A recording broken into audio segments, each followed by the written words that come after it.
میرا نام شایان ہے۔ میں ہول سیل کا کام کرتا تھا۔ ہر 15 دن بعد کراچی گراہی کرنے جاتا تھا۔ کئی بار مجھے دوسرے شہر رکنا بھی پڑ جاتا تھا، مگر میری کوشش ہوتی تھی کہ جلد از جلد کام نمٹا کر گھر واپس آ جاؤں، کیونکہ میری بوڑھی ماں گھر پر اکیلی ہوتی تھی۔ مگر آج جب میں اپنی گاڑی میں حیدرآباد سے کراچی واپس آ رہا تھا، مجھے خاصی دیر ہو گئی تھی، کیونکہ حیدرآباد میں میری بہن رہتی تھی اور آج کافی عرصے کے بعد میں اس کو ملنے آیا تھا۔ بارش فل اسپیڈ میں برس رہی تھی اور رکنے کا بھی کوئی آثار نہیں تھے۔ میری بہن مجھے روکنے لگی کہ اتنی تیز بارش میں مت جاؤ۔ میں نے اپنی بہن کو تسلی دی اور کہا کچھ نہیں ہوتا، مجھے آج لازمی کراچی پہنچنا ہے۔ میری بہن کہنے لگی تیز بارش کی بہت خبریں پھیلی ہوئی ہیں، میرا دل نہیں مانتا کہ تم اس موسم میں واپس کراچی جاؤ، لیکن میں نے اس کی کوئی بات نہیں سنی اور واپسی کے لیے نکل گیا۔ ابھی آدھا راستہ بھی میں نے طے نہیں کیا تھا کہ تیز گرجتے بادل نے مجھے بارش کی نوید سنائی۔ بارش نے بس کچھ پل کے لیے ہی بوندا باندی کی، اس کے بعد تو اس قدر تیز بارش شروع ہوئی کہ سامنے سے آنے والی گاڑی بھی ٹھیک سے دکھائی نہیں دے رہی تھی۔ میں نے اپنی گاڑی ایک سنسان سڑک کی جانب موڑ لی۔ میں نے سوچا کہ شارٹ کٹ اختیار کرتا ہوں، اور اس راستے میں 1-2 بار پہلے بھی آ چکا تھا، اس لیے مجھے راستوں کا علم تھا۔ بیچ میں گھنے درختوں اور جھاڑیوں کا بھی کچا راستہ تھا جو کچھ جنگل نما تھا۔ میں چاہتا تھا کہ اسے جلد از جلد طے کر لوں اور میں کراچی پہنچ جاؤں، لیکن بارش اس قدر طوفانی شکل اختیار کر چکی تھی کہ مجھ جیسا نڈر انسان بھی گھبرا گیا۔ میں نے گاڑی جنگل کی جانب بڑھا دی۔ ابھی مجھے 15 منٹ ہی ہوئے تھے۔ میں جنگل کے درختوں کے درمیان کچے راستے میں اپنی گاڑی آگے بڑھا رہا تھا جب مجھے یوں محسوس ہوا جیسے سامنے کوئی لڑکی ہے۔ کچھ پل کے لیے یہ گمان ہونے لگا کہ اس وقت جنگل میں لڑکی کیسے ہو سکتی ہے، کہیں کوئی بھوت پریت کا چکر نہ ہو۔ یہ سوچ کر مجھے خوف سا محسوس ہوا۔ وہ لڑکی بالکل میرے سامنے کھڑی تھی اور اپنے ہاتھ کے اشارے سے گاڑی کو روکنے کے لیے کہہ رہی تھی۔ اگر وہ میری گاڑی کے دائیں بائیں جانب کھڑی ہو کر مجھے روکنے کی کوشش کرتی تو شاید میں گاڑی نہ روکتا، لیکن وہ بالکل میری گاڑی کے سامنے تھی۔ مجبوراً مجھے گاڑی روکنی پڑی۔ اندر ہی اندر میں گھبرا بھی رہا تھا کہ کوئی بھی لڑکی رات کے 2 بجے جنگل میں نہیں ہو سکتی۔ وہ لڑکی بھاگتی ہوئی میری گاڑی کے فرنٹ دروازے کی جانب آئی۔ میری کھڑکی کھٹکھٹانے لگی، مجھے کھڑکی کے شیشے نیچے کرنے کا اشارہ کرنے لگی۔ بارش میں وہ لڑکی مکمل طور پر بھیگی ہوئی تھی، کافی خوبصورت تھی۔ میں نے اپنی گاڑی کا شیشہ نیچے کیا۔ وہ کہنے لگی خدا کے لیے گاڑی کا دروازہ کھولیں، میرے پیچھے 3 لڑکے لگے ہیں، میری عزت کو بچا لیں۔ چہرے سے لگ رہا تھا کہ رو دے گی، کافی خوفزدہ اور بدحال بھی تھی۔ تیز بارش میں وہ یہاں کیا کر رہی تھی اور وہ لڑکے اس کے پیچھے کیسے پڑ گئے تھے؟ اس سوال نے مجھے اس لڑکی کے بارے میں مشکوک کر دیا تھا۔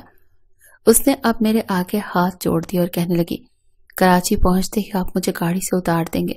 مجھے تو اس وقت کچھ بھی نہ سوچی۔ میں نے اسے کہا ٹھیک ہے، آپ بیٹھ جائیں۔ میرا یہ کہنا تھا کہ وہ جلدی سے دوسرے فرنٹ دروازے کی طرف آئی اور دروازہ کھول کر اندر بیٹھ گئی۔ اس نے دروازہ بند کیا اور کہنے لگی جلدی جلدی سے چلیں، کہیں وہ لوگ میرے پیچھے نہ آئیں۔ وہ بار بار پیچھے کی جانب دیکھ رہی تھی۔ میں نے گاڑی سٹارٹ کر کے آگے بڑھا دی۔ بار بار وہ مجھ سے کہہ رہی تھی گاڑی کی سپیڈ ذرا تیز رکھیں۔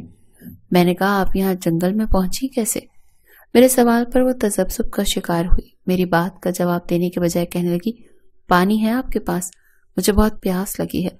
میں اکثر گاڑی میں پانی کی بوتل رکھتا تھا، اسی لیے میں نے پچھلی سیٹ سے پانی کی بوتل اٹھائی اور اس کی طرف بڑھا دی۔ اس نے وہ بوتل کھولی اور گھونٹ گھونٹ پانی پینے لگی، ساتھ ہی باہر دیکھنے لگی۔ میں جو اس انتظار میں تھا کہ وہ مجھے یہاں جنگل میں پہنچنے کی وجہ بتائے گی، لیکن اس نے مجھے کوئی بھی جواب نہیں دیا۔ اس کے چہرے کی بدحواسی اور گھبراہٹ کافی حد تک کم ہو چکی تھی۔ میں نے کہا محترمہ آپ اس وقت جنگل میں کیسے، یہاں کیسے پہنچی؟ میرے دوبارہ سوال کرنے پر وہ مجھے کنکھیوں سے دیکھ رہی تھی۔ کہنے لگی میری گاڑی خراب ہو گئی تھی، میں بہت پریشان تھی، راستہ سنسان تھا، میں گاڑی میں بیٹھی ہوئی تھی کہ وہاں پر کچھ لڑکوں کی گاڑی گزری۔ میری گاڑی کو دیکھ کر وہ گاڑی رک گئی۔ مجھے گاڑی میں اکیلا دیکھا تو وہ لڑکے میری گاڑی کا دروازہ کھٹکھٹانے لگے۔ ان سے اپنی عزت بچانے کی خاطر میں نے پچھلے نشست کا دروازہ کھولا۔ وہ لوگ جیسے ہی میری گاڑی میں بیٹھے، میں اگلا دروازہ کھول کر گاڑی سے نکل کر بھاگنے لگی۔ وہ لوگ میرا پیچھا کر رہے تھے، اسی لیے میں نے جنگل کا راستہ اختیار کر لیا۔ بھاگتے بھاگتے مجھے آپ کی گاڑی نظر آ گئی۔ اس کی بات سن کر میں نے کہا آپ کراچی میں کہاں رہتی ہیں؟ کہنے لگی آپ کو مجھے گھر چھوڑنے کی ضرورت نہیں ہے، بس آپ مجھے صرف کراچی تک چھوڑ دیں، شہر پہنچتے ہی میں آپ کی گاڑی سے اتر جاؤں گی۔ میں نے کہا آپ اکیلے گاڑی میں سفر ہی کیوں کر رہی تھی، وہ بھی رات کے اس پہر؟